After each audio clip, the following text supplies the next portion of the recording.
تیری زندگی کے بارے میں. یہ جو ٹائم گھڑی چلتی ہے، سوئی ٹک ٹک ٹک سیکنڈ کے بعد سیکنڈ آتا ہے، یہ سمجھ کہ آپ کی زندگی پر یہ کیمرہ لگا ہے، آپ کی لائف پر یہ کیمرہ لگا ہے، ویڈیو ریکارڈ ہو رہی ہے اور آپ کے ہر سانس پر تصویر کھینچی جا رہی ہے.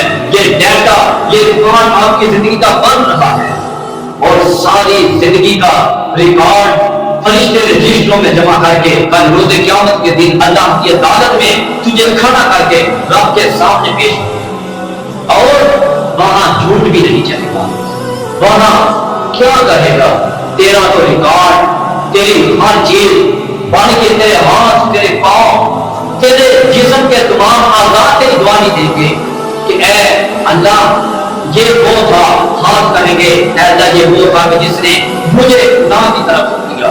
پاؤں بھی کہیں گے اے اللہ اس آدمی کی وجہ سے ہم سے اس نے گناہ ہٹا دیا. تو یاد رکھیں، یہاں مجھے بہت ہی ایک حدیث یاد آ گئی کہ جس حدیث کے بارے میں نبی اکرم صلی اللہ علیہ وسلم نے فرمایا تھا قیامت کے دن 5 قسم کے سوالات پوچھے جائیں گے. 5 قسم کے سوالات، اور وہ سوالات جب تک یہ انسان ان سوالات کا جواب نہیں دے پائے گا تب تک وہ اپنی جگہ سے نہیں ہٹ پائے گا.